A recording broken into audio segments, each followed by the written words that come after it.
Punjabi radio USA ਸੁਣ ਰਹੇ ਸਾਰੇ ਹੀ ਸਰੋਤਿਆਂ ਨੂੰ ਬਲਤੇਜ ਪੰਨੂ ਦੀ ਸਤਿ ਸ਼੍ਰੀ ਅਕਾਲ ਪ੍ਰਵਾਨ ਹੋਵੇ। ਉਮੀਦ ਹੈ ਕਿ ਇਹਨਾਂ ਦਿਨਾਂ ਦੇ ਵਿੱਚ ਛੁੱਟੀਆਂ ਦੇ ਦੌਰਾਨ ਤੁਸੀਂ ਇਹਨਾਂ ਛੁੱਟੀਆਂ ਦਾ ਆਨੰਦ ਲੈ ਰਹੇ ਹੋਗੇ। ਹਾਲਾਂਕਿ ਦੇਖਿਆ ਜਾਵੇ ਤਾਂ ਕਰੋਨਾ ਦੇ ਨਵੇਂ ਵੈਰੀਐਂਟ ਦੇ ਨਾਲ ਸਾਰਾ ਕੁਛ ਧਰਿਆ ਧਰਾਇਆ ਰਹਿ ਗਿਆ ਬਹੁਤੀਆਂ ਥਾਵਾਂ ਦੇ ਉੱਤੇ, ਪਰ ਫਿਰ ਵੀ ਇਹ ਜੋ ਕਿ ਫੈਸਟੀਵਲ ਸੀਜ਼ਨ ਹੁੰਦੇ ਨੇ, ਸਾਲ ਦੇ ਵਿੱਚ ਇੱਕ ਵਾਰੀ ਇੱਕ ਕਿਸਮ ਦੇ ਨਾਲ ਰੀਸਟਾਰਟ ਮਾਰਨੀ ਹੁੰਦੀ ਹੈ। ਸੋ ਉਮੀਦ ਕਰਦੇ ਹਾਂ ਕਿ ਤੁਸੀਂ ਪੰਜਾਬੀ ਰੇਡੀਓ USA ਦੇ ਨਾਲ ਵੀ ਜੁੜੇ ਰਹਿੰਦੇ ਹੋਗੇ, ਜਿਹੜਾ ਕਿ ਤੁਹਾਨੂੰ ਪਲ ਪਲ ਦੀ ਅਪਡੇਟ ਲਗਾਤਾਰ ਦਿੰਦਾ ਰਹਿੰਦਾ। ਨਿਗਾਹ ਮਾਰਦੇ ਹਾਂ ਇੱਕ ਵਾਰੀ ਫਿਰ ਆਲੇ ਦੁਆਲੇ ਦੇ ਉੱਤੇ ਕੀ ਕੁਛ ਵਾਪਰਿਆ, ਕੀ ਕੁਛ ਵਾਪਰ ਰਿਹਾ।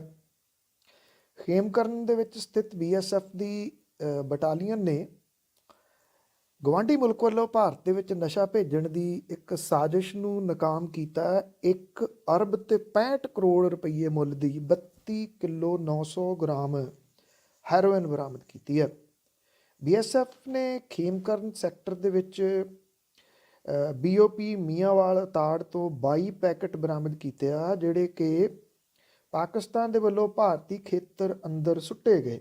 ਪਾਕਿਸਤਾਨ ਵੱਲੋਂ ਭੇਜੀ ਗਈ ਇਸ ਵੱਡੀ ਖੇਪ ਨੂੰ ਬਰਾਮਦ ਕਰਨ ਦੇ ਵਿੱਚ BSF ਨੂੰ ਵੱਡੀ ਸਫਲਤਾ ਮਿਲੀ ਹੈ।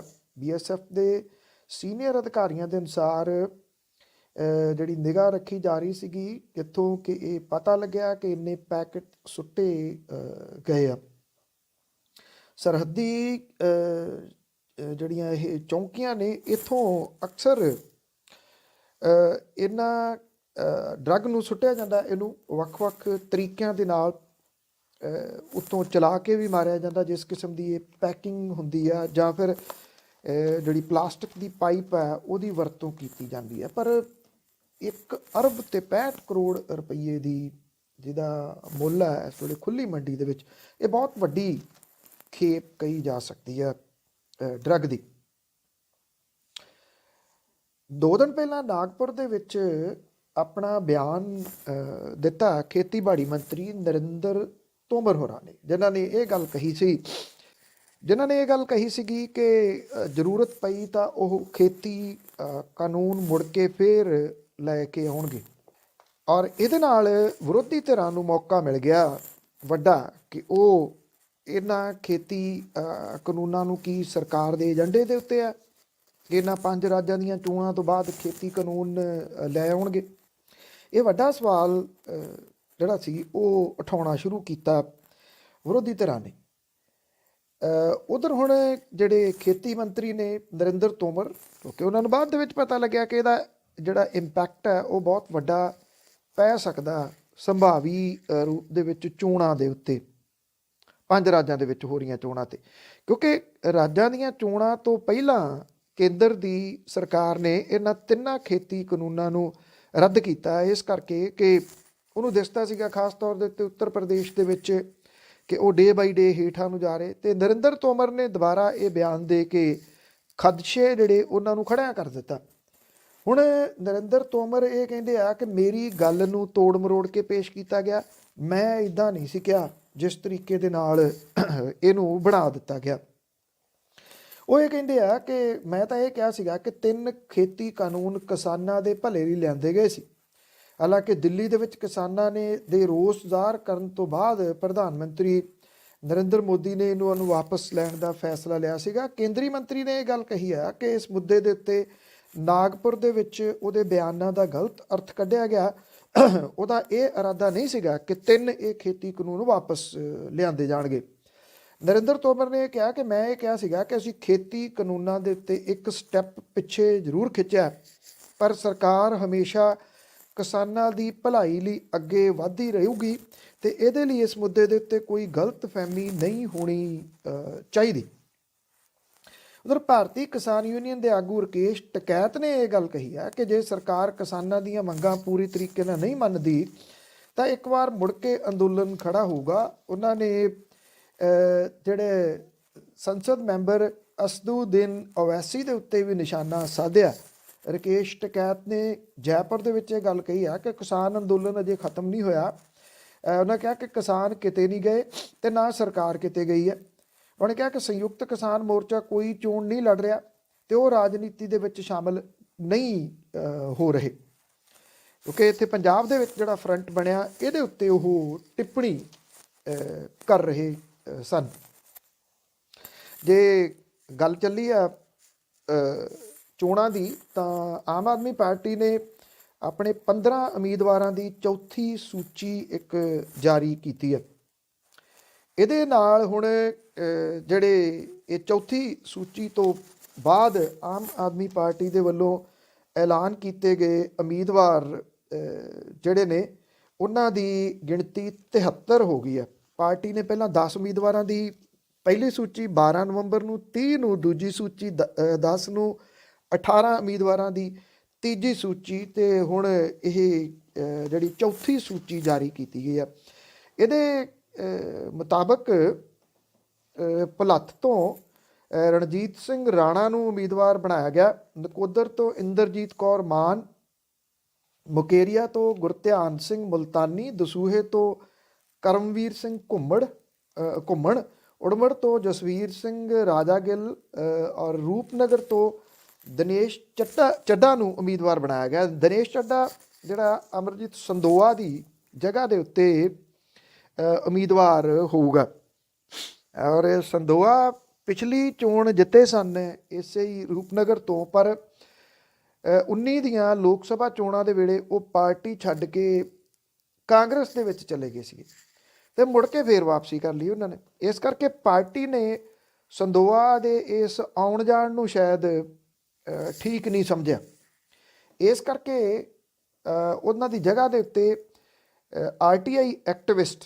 ਦਿਨੇਸ਼ ਚੱਡਾ ਨੂੰ ਮੌਕਾ ਦਿੱਤਾ। ਦਿਨੇਸ਼ ਚੱਡਾ ਹੁਰੀ ਲਗਾਤਾਰ ਪਿਛਲੇ ਸਾਲਾਂ ਤੋਂ ਖਾਸ ਤੌਰ ਦੇ ਉੱਤੇ ਰੇਤ ਮਾਫੀਏ ਦੇ ਬਾਰੇ ਦੇ ਵਿੱਚ ਬਹੁਤ ਸਾਰੇ ਖੁਲਾਸੇ ਕਰਦੇ ਰਹੇ ਆ। ਜਿਹੜੇ ਪਿਛਲੇ ਦਿਨਾਂ ਦੇ ਵਿੱਚ ਮੁੱਖ ਮੰਤਰੀ ਹੋਰਾਂ ਦੀ ਜਿਹੜਾ ਕੰਸਟੀਚੁਐਂਸੀ ਆ ਉੱਥੇ ਜਿਹੜਾ ਰੇਤ ਮਾਫੀਏ ਦਾ ਖੁਲਾਸਾ ਕੀਤਾ ਸੀ, ਉਹਦੇ ਵਿੱਚ ਵੀ ਦਿਨੇਸ਼ ਚੱਡਾ ਹੋਰਾਂ ਦੀ ਮਿਹਨਤ ਸੀ। ਦੂਜੀ ਜਿਹੜੀ ਅਹਿਮ ਇੱਕ ਟਿਕਟ ਹੈ ਇਹਦੇ ਵਿੱਚ, ਉਹ ਸੰਗਰੂਰ ਤੋਂ ਨਰਿੰਦਰ ਭਰਾਜ ਨੂੰ ਦਿੱਤੀ ਗਈ ਹੈ। ਸ਼ਾਇਦ ਉਹ ਆਪਣੀ ਸਭ ਤੋਂ ਯੰਗ ਉਮਰ ਦੀ ਕੈਂਡੀਡੇਟ ਹੋ ਸਕਦੀ ਹੈ। ਹੁਣੇ ਉਹਨੇ PhD ਆਪਣੀ ਕੰਪਲੀਟ ਕੀਤੀ ਹੈ, ਲਾਅ ਡਿਗਰੀ, ਮਾਫ ਕਰਨਾ, PhD ਨਹੀਂ, ਲਾਅ ਦੀ ਡਿਗਰੀ ਕੰਪਲੀਟ ਕੀਤੀ ਹੈ। ਨਰਿੰਦਰ ਭਰਾਜ ਉਸ ਵੇਲੇ ਚਰਚਾ ਦੇ ਵਿੱਚ ਆਈ ਸੀ ਜਦੋਂ 2014 ਦੀਆਂ ਲੋਕ ਸਭਾ ਚੋਣਾਂ ਦੇ ਵਿੱਚ ਉਹਦੇ ਪਿੰਡ ਭਰਾਜ ਦੇ ਵਿੱਚ ਵਿਰੋਧੀ ਧਿਰਾਂ ਨੇ ਕਿਸੇ ਨੂੰ ਵੀ ਪੋਲਿੰਗ ਏਜੰਟ ਬਣਾਉਣ ਰੋਕ ਦਿੱਤਾ ਸੀ ਕਿ ਕੋਈ ਪਿੰਡ ਦੇ ਵਿੱਚੋਂ ਪੋਲਿੰਗ ਏਜੰਟ ਨਹੀਂ ਸੀ ਬਣ ਰਿਹਾ, ਤੇ ਨਰਿੰਦਰ ਭਰਾਜ ਉਸ ਵੇਲੇ ਖੁਦ ਪੋਲਿੰਗ ਏਜੰਟ ਬਣ ਗਈ ਸੀ। ਤੇ ਉਹ ਪੰਜਾਬ ਦੇ ਵਿੱਚ ਜਿਹੜੀ ਫੀਮੇਲ ਹੈ ਉਹ ਪਹਿਲੀ ਸੀ ਜਿਹੜੀ ਕਿ ਪੋਲਿੰਗ ਏਜੰਟ ਬਣ ਗਈ ਸੀ। ਉਹਨੂੰ ਹੁਣ ਸੰਗਰੂਰ ਤੋਂ ਪਾਰਟੀ ਨੇ ਮੌਕਾ ਦਿੱਤਾ। ਫਤਿਹਗੜ੍ਹ ਸਾਹਿਬ ਤੋਂ ਲਖਬੀਰ ਸਿੰਘ ਰਾਏ, ਖੰਨੇ ਤੋਂ ਤਰਨਪ੍ਰੀਤ ਸਿੰਘ ਸੌਂਦ, ਰਾਏਕੋਟ ਤੋਂ ਹਾਕਮ ਸਿੰਘ ਠੇਕੇਦਾਰ, ਧਰਮਕੋਟ ਤੋਂ ਦਵਿੰਦਰ ਸਿੰਘ ਲਾਡੀ ਢੋਸ, ਫਿਰੋਜ਼ਪੁਰ ਦਿਹਾਤੀ ਤੋਂ ਆਸ਼ੂ ਬਾਂਗੜ, ਬੱਲੂਆਣਾ ਤੋਂ ਅਮਨਦੀਪ ਸਿੰਘ ਗੋਲਡੀ ਮੁਸਾਫਿਰ, ਮਾਨਸਾ ਤੋਂ ਡਾਕਟਰ ਵਿਜੇ ਸਿੰਗਲਾ ਜਿਹੜਾ, ਔਰ ਡੇਰਾ ਬਸੀ ਤੋਂ ਕੁਲਜੀਤ ਸਿੰਘ ਰੰਧਾਵਾ ਦਾ ਨਾਮ ਪਾਰਟੀ ਨੇ ਅਨਾਉਂਸ ਕੀਤਾ। ਜਿਵੇਂ ਮੈਂ ਪਹਿਲਾਂ ਦੱਸਿਆ ਕਿ 73 ਹੁਣ ਉਮੀਦਵਾਰ ਹੋ ਗਏ ਆ ਜਿਨ੍ਹਾਂ ਦੇ ਨਾਮ ਅਨਾਉਂਸ ਕੀਤੇ ਜਾ ਚੁੱਕੇ ਆ ਆਮ ਆਦਮੀ ਪਾਰਟੀ ਦੇ ਵੱਲੋਂ। ਉਧਰ ਇਹ ਕਿਹਾ ਜਾ ਰਿਹਾ ਹੈ ਕਿ ਕਾਂਗਰਸ ਦੀ ਜਿਹੜੀ ਪਹਿਲੀ ਲਿਸਟ ਹੈ ਉਹ ਲਗਭਗ ਤਿਆਰੀ ਦੇ ਕੰਢੇ ਤੇ ਹੈ।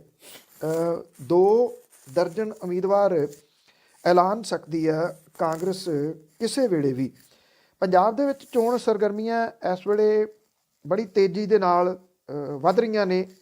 ਇਹ ਕਿਹਾ ਜਾ ਰਿਹਾ ਹੈ ਕਿ 3 ਤਰੀਕ ਨੂੰ ਰਾਹੁਲ ਗਾਂਧੀ ਇੱਥੇ ਮੋਗੇ ਦੇ ਵਿੱਚ ਇਹਨਾਂ ਚੋਣ ਸਰਗਰਮੀਆਂ ਨੂੰ ਭਖਾਉਣ ਦੇ ਵਾਸਤੇ ਆ ਰਹੇ ਆ। ਕਿੱਲੀ ਚਹਿਲਾਂ ਜਗ੍ਹਾ ਜਿਹੜੀ ਉਹ ਚੁਣੀ ਗਈ ਆ ਜਿੱਥੋਂ ਰਾਹੁਲ ਗਾਂਧੀ ਹੁਰੀ ਇੱਥੇ ਚੋਣ ਮੁਹਿੰਮ ਨੂੰ ਕਾਂਗਰਸ ਦੀ ਨੂੰ ਭਖਾਉਣਗੇ। ਉਦੋਂ ਪਹਿਲਾਂ ਇਹ ਲਿਸਟ ਜਿਹੜੀ ਆ ਪਹਿਲੀ ਕਾਂਗਰਸ ਦੀ ਆ ਸਕਦੀ ਹੈ। ਉਹਦੇ ਵੈਸੇ ਇਸ ਵੇਲੇ ਬੜੀ ਚਰਚਾ ਇਸ ਗੱਲ ਨੂੰ ਲੈ ਕੇ ਆ ਕਾਂਗਰਸ ਦੀ ਲਿਸਟ ਦੇ ਵਿੱਚ ਕਿ ਇਹ ਕਿਹਾ ਜਾ ਰਿਹਾ ਕਿ ਇੱਕ ਪਰਿਵਾਰ ਇੱਕ ਟਿਕਟ ਗੱਲ ਹੋਊਗੀ, ਤੇ ਕਿਉਂਕਿ ਜਿੱਥੇ 2-2 ਟਿਕਟਾਂ ਮੰਗ ਰਹੇ ਸੀਗੇ ਕੋਈ ਅੱਧੀ ਦਰਜਨ ਦੇ ਕਰੀਬ ਪਰਿਵਾਰ, ਉਹਦੇ ਵਿੱਚ ਜਿਹੜੇ ਪਹਿਲਾਂ ਪਿਓ ਨੇ ਰਾਜਨੀਤੀ 'ਚ, ਉਹ ਆਪਣੇ ਪੁੱਤਾਂ ਲਈ ਟਿਕਟਾਂ ਮੰਗ ਰਹੇ ਸੀ। ਹੁਣ ਪਰਿਵਾਰਾਂ ਦੇ ਵਿੱਚ ਇਹ ਚੱਲੀ ਜਾਂਦਾ ਵੀ ਮੁੰਡੇ ਕਹਿੰਦੇ ਆ ਵੀ ਬਾਪੂ ਬਸ ਕਰ, ਤੂੰ ਬਹੁਤ ਵਾਲੀ ਚੋਣ ਲੜ ਲਈ, ਜੇ ਇੱਕ ਟਿਕਟ ਮਿਲਣੀ ਹੈ ਤੇ ਇਸ ਵਾਰੀ ਮੈਨੂੰ ਲੜ ਲੈਣ ਦੇ। ਔਰ ਬਾਪੂ ਕਿਉਂਕਿ ਰਿਟਾਇਰ ਨਹੀਂ ਹੁੰਦੇ, ਇੱਥੇ ਕੋਈ ਵੀ ਸਿਆਸਤ ਦੇ ਵਿੱਚ ਕੋਈ ਰਿਟਾਇਰ ਹੋਣ ਨੂੰ ਤਿਆਰ ਨਹੀਂ। ਕੈਪਟਨ ਅਮਰਿੰਦਰ ਸਿੰਘ ਹੋਰੀ ਨਵੀਂ ਪਾਰਟੀ ਬਣਾ ਕੇ ਬਹਿ ਗਏ ਆ। ਪ੍ਰਕਾਸ਼ ਸਿੰਘ ਬਾਦਲ ਹੋਰੀ ਇਸ ਵੇਲੇ ਠੰਡ ਦੇ ਬਾਵਜੂਦ 90+ ਹੋਣ ਦੇ ਬਾਵਜੂਦ ਉਹਨਾਂ ਦੀਆਂ ਸਿਆਸੀ ਸਰਗਰਮੀਆਂ ਜਿਹੜੀਆਂ ਜਾਰੀ ਨੇ। ਸੁਖਦੇਵ ਸਿੰਘ ਢੀਂਡਸਾ ਹੋਰਾਂ ਦੀਆਂ ਸਰਗਰਮੀਆਂ ਜਾਰੀ ਨੇ। ਰਣਜੀਤ ਸਿੰਘ ਬ੍ਰਹਮਪੁਰਾ ਪਿਛਲੇ ਦਿਨਾਂ ਦੇ ਵਿੱਚ ਹੀ ਅਜੇ ਅਕਾਲੀ ਦਲ ਬਾਦਲ ਦੇ ਵਿੱਚ ਵਾਪਸੀ ਕਰਕੇ ਹਟੇ ਆ। ਤੋ ਇੱਥੇ ਕੌਣ ਰਿਟਾਇਰ ਹੁੰਦਾ? ਕੋਈ ਸਿਆਸਤ ਤੋਂ ਰਿਟਾਇਰ ਨਹੀਂ ਹੁੰਦਾ। ਇਸ ਕਰਕੇ ਇਹ ਸਥਿਤੀ ਜਿਹੜੀ ਆ ਉਹ ਥੋੜ੍ਹੀ ਕਾਂਗਰਸ ਦੀ ਵੀ ਅਜੀਬੋ-ਗਰੀਬ ਬਣੀ ਹੋਈ ਆ।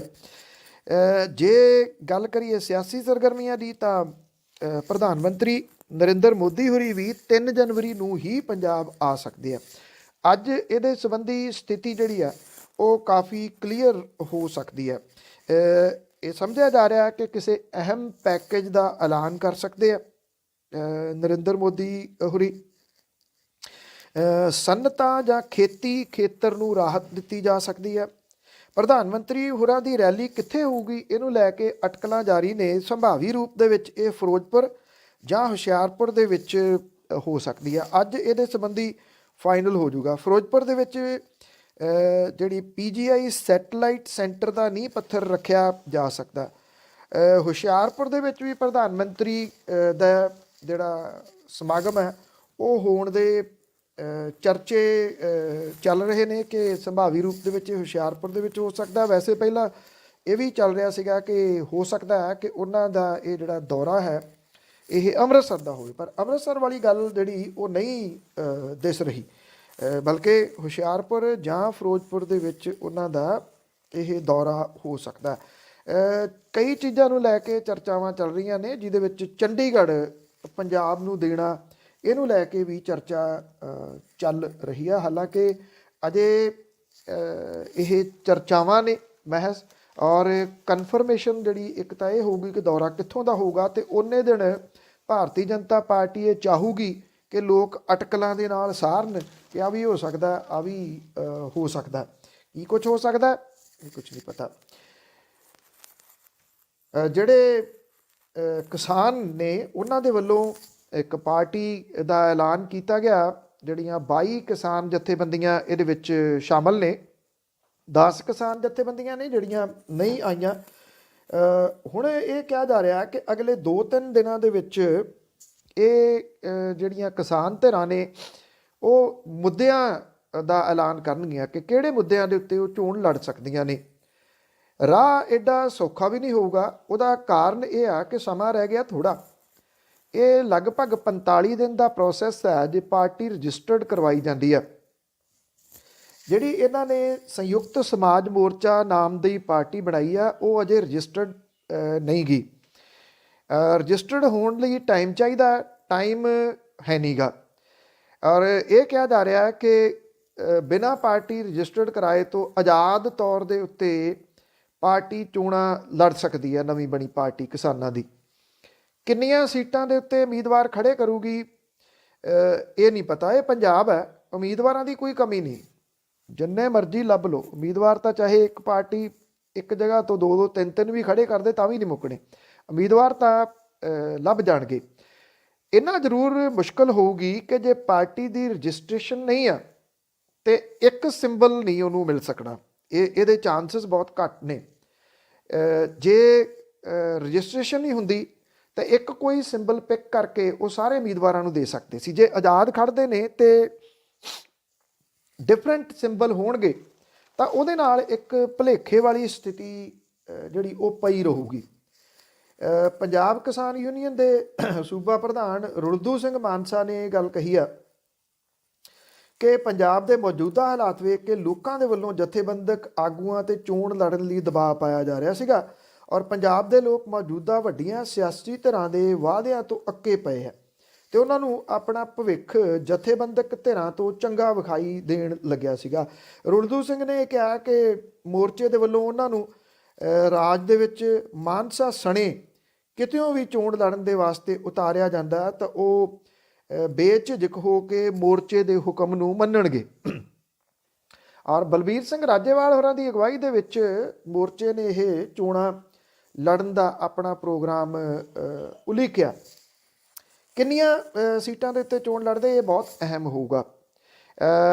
ਦਿਨ ਬੜੇ ਥੋੜ੍ਹੇ ਨੇ, ਢਾਂਚਾ ਨਹੀਂ ਹੈਗਾ ਕਿਸੇ ਕਿਸਮ ਦਾ, ਪਰ ਇੰਨਾ ਜ਼ਰੂਰ ਹੈ ਕਿ ਕਿਸਾਨਾਂ ਨੇ ਦਸਤਕ ਦੇ ਕੇ ਸਿਆਸਤ ਦੇ ਵਿੱਚ ਕਈਆਂ ਦੇ ਜਿਹੜੀਆਂ ਸਿਆਸੀ ਧਿਰਾਂ ਨੇ ਉਹਨਾਂ ਦੀਆਂ ਧੜਕਣਾਂ ਜ਼ਰੂਰ ਤੇਜ਼ ਕਰਤੀਆਂ ਨੇ। ਅਤੇ ਜੇ ਇਸ ਵੇਲੇ ਸਭ ਤੋਂ ਜ਼ਿਆਦਾ ਘਾਬਰ ਕੇ ਬਿਆਨ ਦੇ ਰਹੇ ਆ ਤੇ ਉਹ ਪਾਰਟੀ ਆ ਜਿਹੜੀ ਇਹ ਕਹਿੰਦੀ ਹੈ ਕਿ ਕਿਸਾਨਾਂ ਦੀ ਮਾਂ ਪਾਰਟੀ ਅਕਾਲੀ ਦਲ ਬਾਦਲ ਹੈ। ਉਹਦੇ ਜਿਹੜੇ ਆਗੂ ਨੇ ਉਹ ਜਿਸ ਕਿਸਮ ਦੇ ਬਿਆਨਬਾਜ਼ੀ ਕਰ ਰਹੇ ਆ ਉਹਦੇ ਤੋਂ ਉਹਨਾਂ ਦੀ ਬੁਖਲਾਹਟ ਬੜੀ ਸਪਸ਼ਟ ਨਜ਼ਰ ਆ ਰਹੀ ਹੈ, ਕਿਉਂਕਿ ਇਸ ਮਾਮਲੇ ਦੇ ਉੱਤੇ ਜਦੋਂ ਖੇਤੀ ਆਰਡੀਨੈਂਸ ਆਏ ਆ ਉਦੋਂ ਉਹਦੇ ਹੱਕ ਦੇ ਵਿੱਚ ਸਟੈਂਡ ਲੈਣਾ, ਖੇਤੀ ਬਿੱਲਾਂ ਦੇ ਹੱਕ ਦੇ ਵਿੱਚ ਸਟੈਂਡ ਲੈਣਾ ਅਕਾਲੀ ਦਲ ਬਾਦਲ ਨੂੰ ਬੜਾ ਮਹਿੰਗਾ ਪਿਆ। ਬਾਅਦ ਦੇ ਵਿੱਚ ਇਹਨਾਂ ਨੂੰ ਹਾਲਾਂਕਿ ਛੱਡਣਾ ਵੀ ਪੈ ਗਿਆ ਸਾਰਾ ਕੁਛ, ਹਰਸਿਮਰਤ ਕੌਰ ਬਾਦਲ ਹੋਰਾਂ ਨੂੰ ਅਸਤੀਫਾ ਦੇਣਾ ਪੈ ਗਿਆ। ਫਿਰ ਭਾਰਤੀ ਜਨਤਾ ਪਾਰਟੀ ਤੋਂ ਤੋੜ ਵਿਛੋੜਾ ਹੋ ਗਿਆ। ਭਾਰਤੀ ਜਨਤਾ ਪਾਰਟੀ ਵੱਖਰੇ ਤੌਰ ਦੇ ਉੱਤੇ ਚੋਣਾਂ ਦੇ ਵਿੱਚ ਇਸ ਵੇਲੇ ਪੰਜਾਬ 'ਚ ਕੁੱਦੀ ਹੋਈ ਆ ਅਤੇ ਅਕਾਲੀ ਦਲ ਬਾਦਲ ਜਿਹੜਾ ਉਹਦਾ ਵੋਟ ਬੈਂਕ ਵੱਡਾ ਉਹ ਕਿਸਾਨੀ ਹੀ ਹੈ। ਇਹ ਕਦੀ ਸੋਚਿਆ ਹੀ ਨਾ ਇਹਨਾਂ ਨੇ, ਜਦੋਂ ਆਰਡੀਨੈਂਸਾਂ ਦੇ ਹੱਕ ਦੇ ਵਿੱਚ ਪ੍ਰੈਸ ਕਾਨਫਰੰਸਾਂ ਕਰਦੇ ਫਿਰਦੇ ਸੀ ਵੀ ਆਹ ਵੀ ਦਿਨ ਆ ਸਕਦੇ ਆ। ਹੁਣ ਇਹਨਾਂ ਦੇ ਆਗੂ ਚੈਨਲਾਂ ਦੇ ਉੱਤੇ ਹੁੰਦੀ ਬਹਿਸ ਦੇ ਵਿੱਚ ਬੜੇ ਟੱਪ ਕੇ ਪੈਂਦੇ ਆ ਕਿ ਹੁਣ ਅਸੀਂ ਪੁੱਛਾਂਗੇ ਕਿਸਾਨ ਆਗੂਆਂ ਨੂੰ, ਘੇਰ ਕੇ ਪੁੱਛਾਂਗੇ ਸਵਾਲ। ਸਾਨੂੰ ਪੁੱਛਦੇ ਸੀ, ਅਸੀਂ ਪੁੱਛਾਂਗੇ ਕਿ ਕਿੰਨੇ ਫੰਡ ਇਕੱਠੇ ਹੋਏ, ਤੁਹਾਨੂੰ ਮੋਰਚੇ ਦੇ ਜਵਾਬ ਦੇਣਾ ਪਊਗਾ। ਤੋ ਇਸ ਕਰਕੇ ਉਹਨਾਂ ਨੂੰ ਕਿਤੇ ਨਾ ਕਿਤੇ ਡਰ ਤਾਂ ਜਿਹੜਾ ਉਹ ਪੈ ਗਿਆ, ਕਿਉਂਕਿ ਜਿੰਨੀ ਵੀ ਵੋਟ ਤੋੜੂਗਾ ਜਿਹੜਾ ਇਹ ਸੰਯੁਕਤ ਸਮਾਜ ਮੋਰਚਾ ਉਹ ਇਹਨਾਂ ਵੱਖ-ਵੱਖ ਸਿਆਸੀ ਧਿਰਾਂ ਦੀ ਟੁੱਟੂਗੀ ਅਤੇ ਸ਼ਾਇਦ ਬਿਨਾਂ ਕਿਸੇ ਸ਼ੱਕ ਦੇ ਸਭ ਤੋਂ ਜ਼ਿਆਦਾ ਅਕਾਲੀ ਦਲ ਬਾਦਲ ਦੀ ਟੁੱਟੂਗੀ ਇਹ ਵੋਟ। ਉਂਝ ਜਿਸ ਦਿਨ ਤੋਂ ਇਹ ਬਲਬੀਰ ਸਿੰਘ ਰਾਜੇਵਾਲ ਹੋਰਾਂ ਦੀ ਅਗਵਾਈ ਦੇ ਵਿੱਚ ਇਹਨਾਂ ਨੇ ਚੋਣਾਂ ਲੜਨ ਦੀ ਗੱਲ ਕੀਤੀ ਆ, ਉਸ ਦਿਨ ਤੋਂ ਇਹ ਤੋਂ ਪਹਿਲਾਂ ਇੱਕ ਪਾਰਟੀ ਬਣਾਉਣ ਵਾਲੇ ਜਿਹੜੇ ਹਰਿਆਣੇ ਦੇ ਨੇਤਾ ਨੇ ਗੁਰਨਾਮ ਸਿੰਘ ਚਡੂਨੀ ਹੋਰੀ ਚੁੱਪ ਨੇ। ਉਂਝ ਉਹਨਾਂ ਦੇ ਸਮਰਥਕਾਂ ਨੇ ਇੱਥੇ ਕੁਝ ਥਾਵਾਂ ਦੇ ਉੱਤੇ ਬੋਰਡ ਜ਼ਰੂਰ ਲਾ ਦਿੱਤੇ ਸੀਗੇ। ਉਹ ਕਿਉਂਕਿ ਉਹਨਾਂ ਦੇ ਉੱਤੇ ਇਹ ਲੱਗਦਾ ਕਿ ਉਹ ਹਰਿਆਣੇ ਤੋਂ ਨੇ, ਇੱਥੇ ਪੰਜਾਬ 'ਚ ਕਿਉਂ ਚੋਣਾਂ ਲੜ ਰਹੇ ਨੇ। ਵੇਖਣਾ ਇਹ ਹੋਊਗਾ ਕਿ ਉਹ ਇਹਨਾਂ ਦੇ ਨਾਲ ਕੋਈ ਸਮਝੌਤਾ ਕਰਦੇ ਆ ਜਾਂ ਵੱਖਰੇ ਤੌਰ ਦੇ ਉੱਤੇ ਖੜੇ ਹੁੰਦੇ ਆ। ਉਂਝ ਵੈਸੇ ਇਸ ਮਾਮਲੇ ਦੇ ਉੱਤੇ ਇੱਕ ਵੱਡਾ ਜਿਹੜਾ ਕਿਸਾਨ ਗਰੁੱਪ ਹੈ ਉਗਰਾਹਾਂ, ਉਹਨਾਂ ਨੇ ਚੋਣਾਂ ਲੜਨ ਤੋਂ ਇਨਕਾਰ ਕੀਤਾ। ਇਹ ਆਖਿਆ ਕਿ ਉਹ ਕਿਸੇ ਪਾਰਟੀ ਦੀ ਮਦਦ ਨਹੀਂ ਕਰਨਗੇ, ਨਾ ਉਹ ਚੋਣਾਂ ਲੜਨਗੇ। ਲੁਧਿਆਣੇ ਦੇ ਵਿੱਚ ਹੋਏ ਬੰਬ ਧਮਾਕੇ ਦੇ ਮਾਮਲੇ ਦੇ ਵਿੱਚ ਪੁੱਛ ਪੜਤਾਲ ਚੱਲੀ ਜਾ ਰਹੀ ਆ। ਜਿਹੜਾ ਗਗਨਦੀਪ ਸਿੰਘ ਸੀਗਾ, ਜਿਹੜਾ ਪੁਲਿਸ ਦਾ ਮੁਲਾਜ਼ਮ ਸੀਗਾ ਸਾਬਕਾ, ਉਹਨੂੰ ਬਰਖਾਸਤ ਕੀਤਾ ਗਿਆ ਸੀ ਚਿੱਟੇ ਦੇ ਕੇਸ ਦੇ ਵਿੱਚ। ਉਹਦਾ ਅੰਤਮ ਸੰਸਕਾਰ ਖੰਨੇ ਦੇ ਵਿੱਚ ਕੀਤਾ ਗਿਆ। ਉਧਰ ਖੰਨਾ ਪੁਲਿਸ ਦੇ ਵੱਲੋਂ ਪਾਇਲ ਇਲਾਕੇ ਦੇ ਵੱਡੇ ਨਸ਼ਾ ਤਸਕਰ ਤੇ ਅਕਾਲੀ ਦਲ ਬਾਦਲ ਦੇ ਸਾਬਕਾ ਸਰਪੰਚ ਗੁਰਦੀਪ ਰਾਣੂ ਦੇ ਚਾਚੇ ਦੇ ਪੁੱਤ ਇਕਬਾਲ ਸਿੰਘ ਨੂੰ ਪ੍ਰੋਡਕਸ਼ਨ ਵਾਰੰਟ ਦੇ ਉੱਤੇ ਲਿਆ ਕੇ ਪੁੱਛਗਿੱਛ ਕੀਤੀ ਜਾ ਰਹੀ ਹੈ। ਪੁਲਿਸ ਨੂੰ ਸ਼ੱਕ ਹੈ ਕਿ ਇਕਬਾਲ ਦੇ ਜ਼ਰੀਏ ਗਗਨਦੀਪ ਨਸ਼ਾ ਸਪਲਾਈ ਕਰਦਾ ਸੀਗਾ ਤੇ ਉਹਨੂੰ ਬੰਬ ਧਮਾਕੇ ਦੀ ਜਾਣਕਾਰੀ ਹੋ ਸਕਦੀ ਹੈ। ਉਹ ਗਗਨਦੀਪ ਦੇ ਨਾਲ ਲੁਧਿਆਣੇ ਦੀ ਜੇਲ੍ਹ ਦੇ ਵਿੱਚ ਬੰਦ ਸੀਗਾ। ਗਗਨਦੀਪ ਦੇ ਨਾਲ ਇੱਕ ਹੋਰ ਪੁਲਿਸ ਮੁਲਾਜ਼ਮ ਦੀ ਵੀ ਸਾਂਝ ਦੱਸੀ ਜਾ ਰਹੀ ਹੈ, ਜਿਹੜਾ ਕਿ ਜੇਲ੍ਹ ਦੇ ਵਿੱਚ ਕਿਸੇ ਹੋਰ ਮਾਮਲੇ ਦੇ ਨਾਲ ਬੰਦ ਸੀਗਾ। ਉਂਝ ਵੈਸੇ ਇਹਦੀ ਜਿਹੜੀ ਮਹਿਲਾ ਦੋਸਤ ਹੈ ਉਹਨੂੰ ਵੀ ਪੁਲਿਸ ਨੇ ਹਿਰਾਸਤ ਦੇ ਵਿੱਚ ਲਿਆ ਹੋਇਆ, ਉਹਨੂੰ ਗ੍ਰਿਫਤਾਰ ਕੀਤਾ ਹੋਇਆ ਤੇ ਉਹਦੇ ਤੋਂ ਵੀ ਕਈ ਖੁਲਾਸੇ ਗਗਨਦੀਪ ਦੇ ਬਾਰੇ ਦੇ ਵਿੱਚ ਹੋਏ ਆ। ਇਹ ਕਿਹਾ ਜਾ ਰਿਹਾ ਹੈ ਕਿ ਜਿਹੜਾ ਮਹਿਲਾ ਔਰਤ ਹੈ ਉਹਨੇ ਕਿਹਾ ਕਿ ਉਹਦੇ ਹਸਬੈਂਡ ਦੇ ਨਾਲ ਉਹਦੇ ਅਣਬਣ ਰਹਿੰਦੀ ਸੀ, ਜਿਹਦੇ ਕਰਕੇ ਉਹਦੀ ਨਜ਼ਦੀਕੀ ਗਗਨਦੀਪ ਦੇ ਨਾਲ ਹੋ ਗਈ। ਅਜੇ ਇਹ ਭੇਦ ਬਣਿਆ ਹੋਇਆ ਕਿ ਉਹਨੇ ਆਪਣੀ ਐਕਟਿਵਾ ਜਿਹੜੀ ਸੀਗੀ ਲੁਧਿਆਣੇ ਜਾਣ ਤੋਂ ਪਹਿਲਾਂ ਇੱਥੇ ਖੰਨੇ ਦੇ ਥਾਣਾ ਸਿਟੀ ਦੇ ਬਾਹਰ ਖੜੀ ਕੀਤੀ। ਉਹ ਲੁਧਿਆਣੇ ਕਿਵੇਂ ਗਿਆ, ਇਹ ਭੇਦ ਹੈ। ਇੱਕ ਤਾਂ ਜਿਹੜਾ ਇਹ ਕਿਹਾ ਜਾ ਰਿਹਾ ਕਿ ਉਹ ਬੱਸ ਦੇ ਵਿੱਚ ਲੁਧਿਆਣੇ ਗਿਆ, ਪਰ ਦੂਜਾ ਇਹ ਕਿਹਾ ਜਾ ਰਿਹਾ ਕਿ ਇੱਕ ਕਾਰ ਮਿਲੀ ਆ ਉੱਥੋਂ ਕਚਹਿਰੀਆਂ ਦੇ ਵਿੱਚੋਂ ਜਿੱਥੇ ਬੰਬ ਧਮਾਕਾ ਹੋਇਆ, ਉਹ ਪੁਲਿਸ ਨੇ ਕਬਜ਼ੇ ਦੇ ਵਿੱਚ ਲਈ ਹੋਈ ਆ, ਔਰ ਉਹਦੇ ਵਿੱਚੋਂ ਕੁਝ ਜਿਹੜੇ ਪੇਪਰ ਵਗੈਰਾ ਮਿਲੇ ਆ ਉਹ ਸ਼ਾਇਦ ਕੁਝ ਹੋਰ ਕਹਿ ਰਹੇ ਆ। ਤਾਂ ਇਹ ਜਿਹੜੀ ਜਾਂਚ ਚੱਲ ਰਹੀ ਆ ਇਹ ਅਸਲ ਦੇ ਵਿੱਚ ਕਿੱਧਰ ਨੂੰ ਜਾਂਦੀ ਆ ਕੁਛ ਨਹੀਂ ਅਜੇ ਕਿਹਾ ਜਾ ਸਕਦਾ। ਸਵਾਲ ਇਹ ਆ ਕਿ ਜਿਵੇਂ ਜੇ ਰਾਣੋ ਸਰਪੰਚ ਦੇ ਕਜ਼ਨ ਦਾ ਇਹਦੇ ਵਿੱਚ ਨਾਮ ਆ ਗਿਆ ਦੁਬਾਰਾ, ਉਹ ਜਾਂਚ ਅੱਧ ਅਧੂਰੀ ਰਹਿ ਗਈ। ਜੇ ਉਦੋਂ ਅੱਧ ਅਧੂਰੀ ਉਹ ਨਾ ਰਹਿੰਦੀ ਤਾਂ ਇਹ ਜਾਂਚ ਉਦੋਂ ਹੀ ਮੁਕੰਮਲ ਹੋ ਸਕਦੀ ਸੀ ਕਿ ਜਿਹੜਾ ਉੱਥੇ ਅਦਾਲਤ ਦੇ ਵਿੱਚ ਪਿਆ ਰਿਕਾਰਡ ਹੈ ਇਹਨਾਂ ਕੇਸਾਂ ਦੇ ਨਾਲ ਰਿਲੇਟਡ, ਉਸ ਰਿਕਾਰਡ ਨੂੰ ਖਤਮ ਕਰਨ ਦੇ ਵਾਸਤੇ ਇਸ ਬੰਬ ਧਮਾਕੇ ਦੀ ਪਲੈਨਿੰਗ ਕੀਤੀ ਗਈ ਸੀ। ਇਹ ਮੇਨ ਤੌਰ ਦੇ ਉੱਤੇ ਸ਼ਾਇਦ ਪੁਲਿਸ ਦੀ ਜਿਹੜੀ ਛਾਣਬੀਣ ਆ ਉਹਦੇ ਵਿੱਚ ਇਸ ਚੀਜ਼ ਨੂੰ ਸਾਹਮਣੇ ਰੱਖ ਕੇ ਇਹਨੂੰ ਆਧਾਰ ਬਣਾ ਕੇ ਇਹ ਛਾਣਬੀਣ ਕੀਤੀ ਜਾ ਰਹੀ ਆ। ਉਂਝ ਲਿਖਣ ਵਾਲਿਆਂ ਨੇ ਬੜਾ ਕੁਛ ਇੱਥੇ ਲਿਖਤਾ, ਗੁਆਂਢੀ ਮੁਲਕ ਦਾ ਨਾਮ ਵੀ ਉਹਦੇ ਵਿੱਚ ਆ ਗਿਆ, ਖਾਲਿਸਤਾਨੀ ਜਥੇਬੰਦੀਆਂ ਦਾ ਨਾਮ ਵੀ ਆ ਗਿਆ। ਖਾਲਿਸਤਾਨੀ ਜਥੇਬੰਦੀਆਂ ਵਾਲੀ ਜਿਹੜੀ ਐਂਗਲ ਹੈ ਉਹ ਕੋਈ ਬਹੁਤਾ ਸੋਲਿਡ ਐਂਗਲ ਨਹੀਂ, ਬਲਕਿ ਹੈ ਹੀ ਨਹੀਂਗਾ ਬਹੁਤਾ, ਲਗਭਗ ਇਹ ਕਿਹਾ ਜਾ ਸਕਦਾ ਕਿਉਂਕਿ ਇਹ ਡਰੱਗ ਦੇ ਮਾਮਲਿਆਂ ਦੇ ਨਾਲ ਜੁੜਿਆ ਹੋਇਆ ਮਾਮਲਾ। ਪਰ ਸਵਾਲ ਉੱਥੇ ਫੇਰ ਆ ਜਾਊਗਾ ਕਿ ਚਾਹੇ ਉਹ ਇੱਕ ਸਾਬਕਾ ਇੰਸਪੈਕਟਰ ਇੰਦਰਜੀਤ ਦੀ ਗ੍ਰਿਫਤਾਰੀ ਹੋਵੇ, ਉਦੋਂ ਬਾਅਦ ਵੀ ਜਿਵੇਂ ਜਾਂਚ ਇਹ ਤੁਰਨ ਲੱਗ ਪਈ ਸੀ ਵੱਡਿਆਂ ਵੱਲ ਨੂੰ, ਫਿਰ ਉਹ ਜਾਂਚ ਠੱਪ ਦਿੱਤੀ ਗਈ। ਇਸ ਮਾਮਲੇ ਦੇ ਵਿੱਚ ਵੀ ਕਨਸੂਆਂ ਬੜੀਆਂ ਵੱਡੀਆਂ ਚੱਲੀ ਜਾਂਦੀਆਂ ਨੇ ਕਿ ਜਦੋਂ ਇਹ ਗਗਨਦੀਪ ਫੜਿਆ ਗਿਆ ਸੀਗਾ, ਜਾਂਚ ਉਦੋਂ ਵੀ ਕੁਝ ਵੱਡੇ ਅਫਸਰਾਂ ਵੱਲ ਤੁਰ ਪਈ ਸੀਗੀ ਤੇ ਉਹਨਾਂ ਨੇ ਕੁਝ ਸਿਆਸਤਦਾਨਾਂ ਦੇ ਨਾਮ ਲੈ ਦਿੱਤੇ। ਇਸ ਕਰਕੇ ਇਹ ਜਾਂਚ ਨੂੰ ਵੀ ਉਦੋਂ ਗਗਨਦੀਪ ਦੇ ਉੱਤੇ ਕੇਂਦਰਿਤ ਕਰਕੇ ਉਹਦੇ ਤੋਂ ਬਾਹਰ ਨਹੀਂ ਨਿਕਲਣ ਦਿੱਤਾ ਗਿਆ। ਅਸਲ ਦੇ ਵਿੱਚ ਪੰਜਾਬ ਦੀ ਡਰੱਗ ਸਮੱਸਿਆ ਦੀ ਜਿਹੜੀ ਆ ਉਹ ਇਹੀ ਸਭ ਤੋਂ ਵੱਡੀ ਸਮੱਸਿਆ ਹੈ ਕਿ ਇਹਦੀ ਜਾਂਚ ਹੋਈ ਨਹੀਂ, ਔਰ ਖ਼ਾਸ ਤੌਰ ਦੇ ਉੱਤੇ ਜਿਹੜੀ ਇਹਦੇ ਵਿੱਚ ਕਾਲੀਆਂ ਭੇਡਾਂ ਦੀ ਇਨਵੋਲਵਮੈਂਟ ਹੈ ਪੁਲਿਸ ਦੇ ਵਿੱਚ, ਉਹ ਬਹੁਤ ਵੱਡੇ ਪੱਧਰ ਦੇ ਉੱਤੇ ਹੈ। ਉਹ ਜਦੋਂ ਇੱਕ ਤੋਂ ਬਾਅਦ ਦੂਜੀ ਤੋਂ ਬਾਅਦ ਤੀਜੀ ਜਿਹੜੀ ਲੀਡ ਮਿਲਦੀ ਆ ਤੇ ਫਿਰ ਉਹ ਕਹਾਣੀ ਹੋਰ ਪਾਸੇ ਵੱਲ ਨੂੰ ਤੁਰ ਪੈਂਦੀ ਹੈ। ਸੋ ਮੇਰੀ ਤੁਹਾਡੀ ਮੁਲਾਕਾਤ ਕੱਲ੍ਹ ਦੁਬਾਰਾ ਹੋਊਗੀ। ਤਦ ਤੱਕ ਲਈ ਇਜਾਜ਼ਤ ਦਿਓ। ਬਹੁਤ ਧੰਨਵਾਦ। ਸਤਿ ਸ਼੍ਰੀ ਅਕਾਲ।